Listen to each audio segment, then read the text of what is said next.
Saudara-saudara yang terkasih dalam nama Tuhan kita Yesus Kristus, hari ini kita bersyukur karena kita bisa kembali dalam program Belajar Alkitab, renungan satu pasal satu hari. Hari ini kita akan merenungkan firman Tuhan dari kitab Kejadian pasalnya yang ke-36.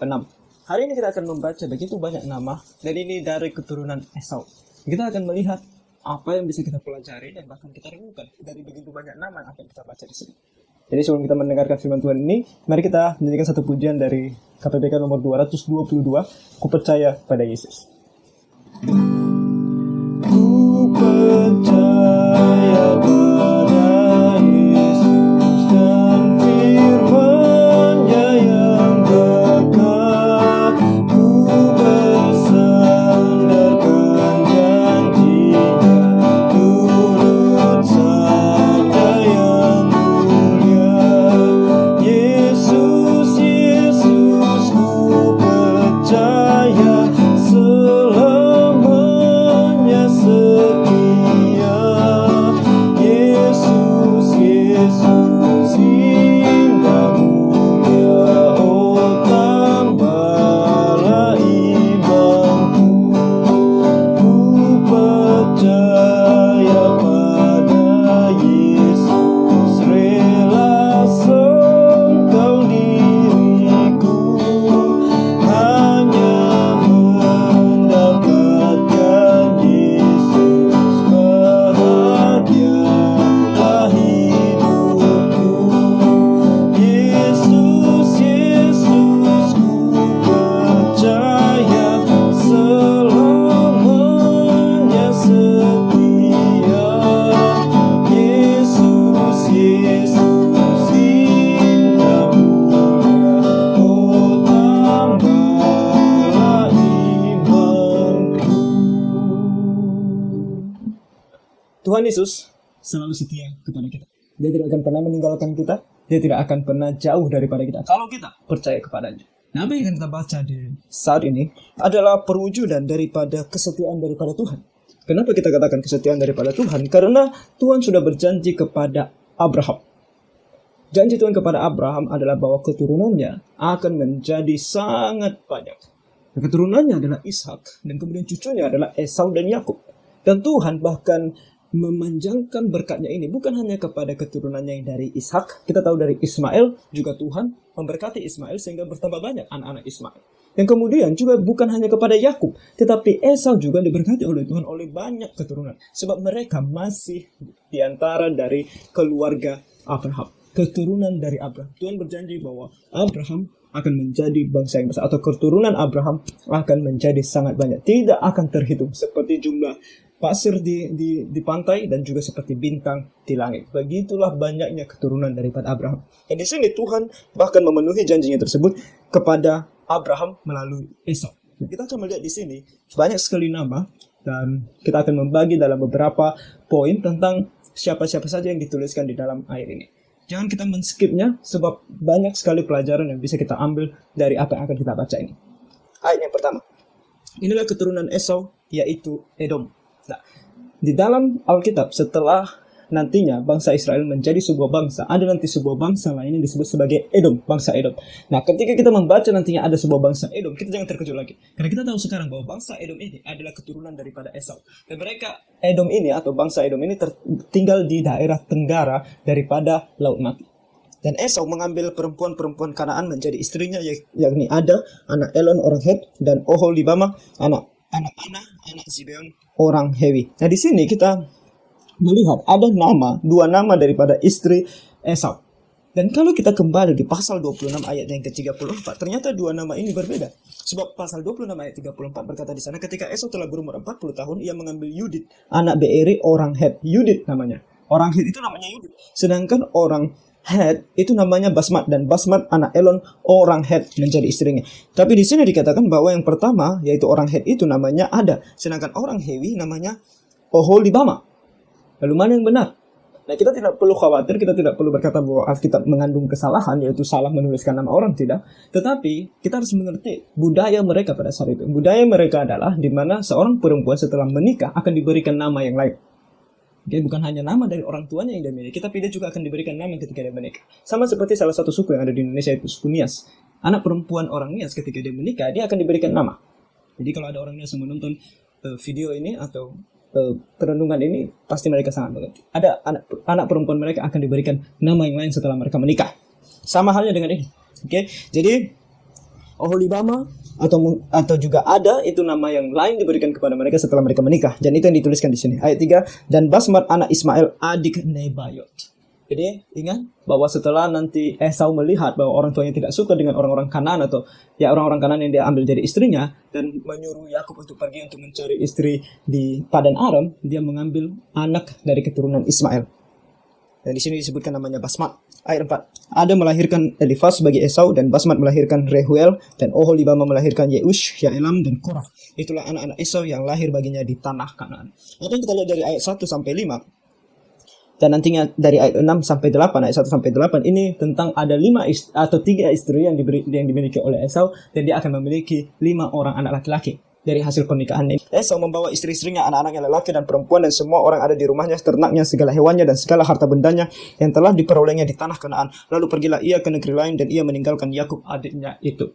Nah, apa yang dilakukan oleh Esau di sini bukanlah dengan sadar dia meninggalkan Esau atau memberikan kesempatan kepada Esau atau memberikan tanah itu kepada Esau dengan sukarela. Oke, ini adalah perkataan Tuhan untuk memberitahukan kepada kita beginilah cara Tuhan memelihara anaknya. Bahkan tanpa disadari, Esau yang meninggalkan bangsa itu adalah cara Tuhan supaya Esau pergi dari tanah tersebut, karena tanah tersebut dijanjikan untuk Yakub dan keturunannya. Tanah perjanjian itu diberikan kepada Abraham, dan kemudian kepada Ishak, dan kemudian kepada Yakub dan keturunannya. Oke, jadi bukan kepada keturunan Esau. Jadi walaupun mungkin Esau di sini pergi, tetapi dengan tidak sadar, dia sedang memenuhi rencana Tuhan di dalam kehidupan Yakub dan keturunan. Bukan karena Tuhan tidak mengasihi Esau dalam artian Tuhan tidak mau menyelamatkan Esau, bukan. Tetapi karena Tuhan memiliki rencananya pada setiap individu. Bagi Yakub, rencana Tuhan adalah dia dan keturunannya akan menduduki tanah Kanaan. Sedangkan kepada Esau, dia tidak akan menduduki tanah Kanaan. Tapi kalau rencana keselamatan, Esau seharusnya telah mendengar daripada Ishak ayahnya sendiri, bahkan dari kakeknya Abraham, bahwa Tuhan Yesus adalah Tuhan dan Juru Selamat yang bisa menyelamatkan dia dari dosa. Jadi kalau dia mau percaya kepada Tuhan Yesus, dia percaya kepada Tuhan Yesus.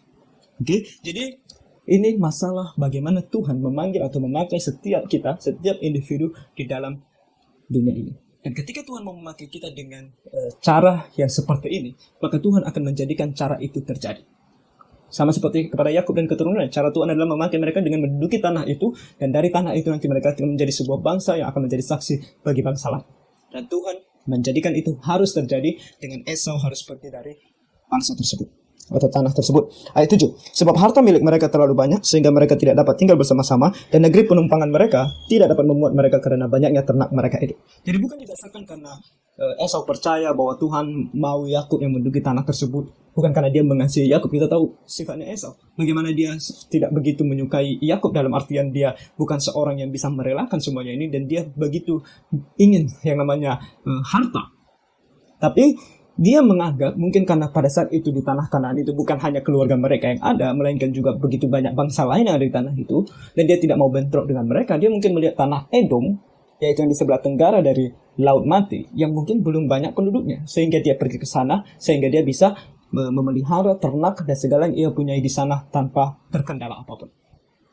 Oke, dari sini dikatakan di ayatnya yang ke-8, maka menetaplah Esau di pegunungan Seir.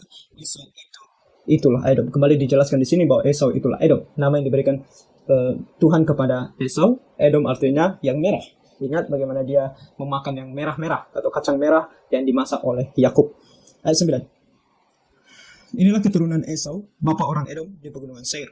Nama anak-anaknya ialah Elifaz, anak Ada, istri Esau. Rehuel, anak Basmat, istri Esau. Anak-anak Elifaz ialah Teman, Omar, Zefo, Gaitam, dan Kenas. Timna adalah gundik Elifaz dan Esau, anak Esau. Ia melahirkan Amalek bagi Elifaz. Itulah cucu-cucu Ada, istri Esau. Inilah anak-anak Rehuel, Nahat, Zerah, Syamah, dan Miza. Itulah cucu-cucu Basmat, istri Esau. Inilah anak-anak Oholibama, istri Esau itu. Anak Zibeon. Ia melahirkan bagi Esau, Yeush, Yaelam, dan Korah. Jadi ada 5 orang anak, dan kita melihat ada 10 orang cucu. Tetapi yang perlu kita perhatikan di sini, ada satu orang yang disebut sebagai Amalek. Ayat ke-12 disebutkan di sana, Timna adalah gundik Elifaz anak Esau. Ia melahirkan Amalek bagi Elifaz. Itulah cucu-cucu Ada, istri Esau. Amalek adalah satu tokoh yang sangat penting. Karena keturunannya nanti yang disebut sebagai orang-orang Amalek akan selalu bentrok dengan orang Israel. Dan bagaimana mereka bentrok nanti sampai kepada bahkan Raja Saul dan Raja Daud akan terus berperang dengan orang Israel. Bukan hanya Esau dan Yakub yang bentrok, tetapi keturunan mereka nanti sampai kepada cucu dan cicit mereka akan selalu bentrok. Kita lihat nanti bagaimana orang-orang Amalek ini, apakah mereka ini orang-orang yang percaya kepada Tuhan atau tidak. Dan kita akan melihat akhir dari hidup mereka, akhir dari keturunan ini. Keturunan yang disebut sebagai orang-orang Amalek. Nah, orang-orang Amalek ini biasanya tinggal di sebelah selatan daripada tanah Kanaan, yaitu daerah yang ada Edom, dan kemudian pergi sampai ke selatan daripada Laut Mati, dan mereka suka berperang termasuk kepada Israel. Ayat 15. Inilah kepala-kepala kaum Bani Esau, keturunan Elifas, anak sulung Esau, ialah kepada kaum Teman, kepada kaum Omar, kepala kaum Zefo, kepala kaum Kenas. Kepala kaum Korah, kepala kaum Gaitam, dan kepala kaum Amalek, itulah kepala-kepala kaum Elifas di tanah Edom, itulah keturunan Ada. Inilah keturunan Reuel, anak Esau, kepala kaum Nahat, kepala kaum Zerah, kepala kaum Syama, dan kepala kaum Miza, itulah kepala-kepala kaum Reuel di tanah Edom, itulah keturunan Basmat istri Esau. Inilah keturunan Oholibama istri Esau, kepala kaum Yeush, kepala kaum Ya'elam, kepala kaum Korah, itulah kepala-kepala kaum Oholibama istri Esau, anak-anak, itulah Bani Esau, yakni Edom, dan itulah kepala-kepala kaum mereka. Jadi ini kepala-kepala kaum adalah kepala-kepala secara politik dan juga secara militer. Jadi mereka seperti yang menguasai secara politik dan juga militer. Jadi mereka menjadi pemimpin-pemimpin dari bangsa-bangsa ini, atau bangsa Edom sendiri. Oke, yang terbagi mungkin dari beberapa suku. Dan kemudian dikatakan di ayat 20, ada yang keturunan Seir. Inilah anak-anak Seir, orang Hori. Nah, siapa ini orang Hori? Orang Hori adalah orang Het dan orang Hewi. Yaitu kedua istri Esau yang pertama, orang Het dan orang Hewi. Oke, dan mereka disebut sebagai orang Hori. Dan ini adalah hasil dari pernikahan campur antara Esau dan kedua perempuan yang berasal dari orang Kanaan, yang disebut sebagai orang Hori. Penduduk negeri itu Lotan, Shobal, Zibeon, Ana, Dishon, Ezer, Dishan, itulah kepala-kepala kaum orang Hori, anak-anak Seir di tanah Edom. Anak-anak Lotan ialah Huri dan Heman, dan saudara perempuan Lotan ialah Timna. Inilah anak-anak Shobal, Alwan, Manahat, Ebal, Shefo, dan Onam. Inilah anak-anak Zibeon, Aya dan Ana. Anak inilah yang menemui mata-mata air panas di padang gurun ketika ia sedang menggembalakan keledai Zibeon, ayahnya itu. Nah, ada sedikit perbedaan penerjemahan di sini ketika Alkitab bahasa Indonesia kita menggunakan kata mata-mata air panas di ayat 24, yaitu anak inilah yang menemui mata-mata air panas. Nah, dalam bahasa asli kata ini sebenarnya bisa diterjemahkan sebagai bagal. Kalau kita tahu apa itu bagal, bagal adalah sebuah binatang, jenis binatang yang lahir hasil perkawinan campur antara keledai jantan dengan kuda betina. Jadi keledai jantan dan kuda betina dikawinkan dan menghasilkan yang disebut sebagai binatang bagal. Mirip seperti keledai, mirip juga seperti kuda. Jadi antara keledai dengan kuda. Itulah dia. Jadi apa yang dilakukan oleh Ana di sini, dia menemukan hal ini, dan ini bukan, kalau menurut John Calvin, ini bukan hal yang bisa dibanggakan seharusnya, tetapi inilah pembuktian bagaimana pikiran manusia bisa sejauh itu menimbulkan sesuatu untuk mendapatkan sesuatu. Kelicikan dari kepintaran manusia untuk mendapatkan sesuatu. Dan itu akan menjadi hal yang selalu kita lihat di dalam kehidupan manusia. Bagaimana manusia itu menggunakan inteleknya atau intelektualnya yang dia miliki daripada Tuhan untuk menghasilkan hal-hal yang aneh. Salah satunya ini.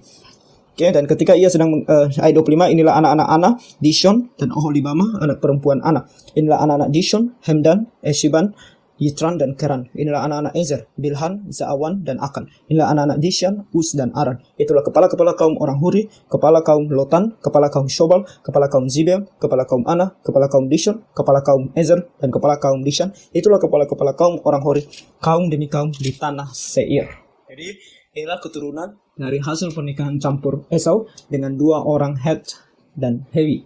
Ayat 31 sampai ayatnya yang ke-39 menuliskan kepada kita tentang raja-raja daripada bangsa Edom. Inilah raja-raja yang memerintah di tanah Edom sebelum ada seorang raja memerintah atas orang Israel. Nah, ini adalah sebuah penekanan untuk menunjukkan kepada kita, bahkan sebelum Israel memiliki banyak raja, Edom sudah memiliki raja.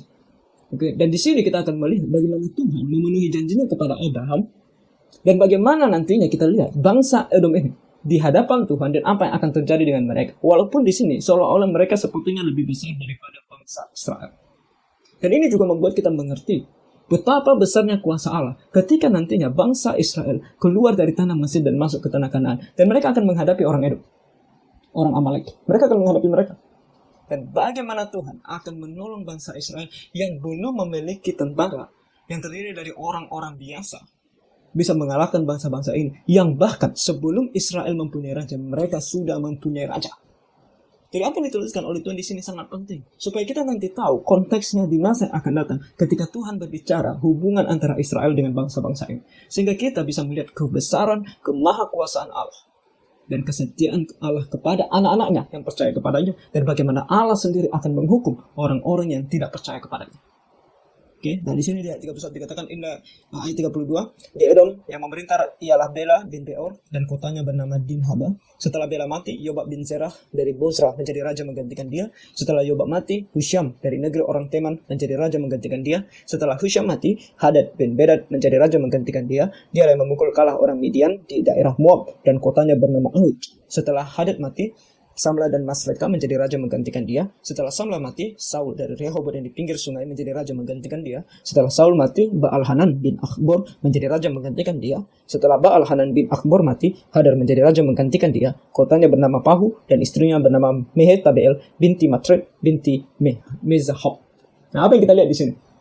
Dua hal yang menarik yang kita lihat. Pertama, silsilah atau nama-nama raja atau siapa yang menjadi raja bagi keturunan Esau atau di bangsa yang disebut Edom ini bukan dipilih dari keturunan. Ya, biasanya kita mengenal dengan sebutan dinasti. Jadi raja ini biasanya menggantikan dia adalah anaknya. Oke, kemudian raja berikutnya adalah cucunya. Seperti itu. Jadi secara keturunan. Tetapi yang kita lihat di sini tidak secara keturunan. Tetapi siapa individu yang dilihat sebagai seorang yang paling berkarisma, yang paling hebat di antara semuanya, yang bisa memimpin bangsa ini, itulah yang dipilih menjadi pemimpin yang baru setelah pemimpin yang lama atau raja yang lama meninggal dunia. Jadi ada seperti pemilihan, dipilih atau orang tersebut yang menjadikan dirinya raja, mungkin dengan kemampuan, dengan karismanya yang begitu luar biasa. Oke, itu yang menarik pertama. Yang kedua yang kita lihat di sini, bahwa orang-orang ini atau kaum ini atau bangsa ini bukan bangsa yang gampang atau mudah dikalahkan, melainkan mereka orang-orang yang hebat. Tadi kita lihat bagaimana di ayat 35 dikatakan bahwa mereka bahkan mengalahkan orang Midian di daerah Moab. Daerah Moab adalah sebelah utara daripada daerah Edom. Jadi mereka berperang dan mereka begitu hebat dalam berperang. Mereka tidak kalah di dalam berperang. Jadi kita lihat bahwa bangsa ini adalah bangsa yang dari awal sudah sangat kokoh, sangat kuat, apalagi nantinya ketika Israel menjadi sebuah bangsa. Berarti sudah bertahun-tahun lamanya, nanti puluhan tahun lamanya, pengalaman-pengalaman di dalam berperang, di dalam menjaga bangsa mereka sendiri. Oke, jadi bangsa ini akan menjadi bangsa yang kuat.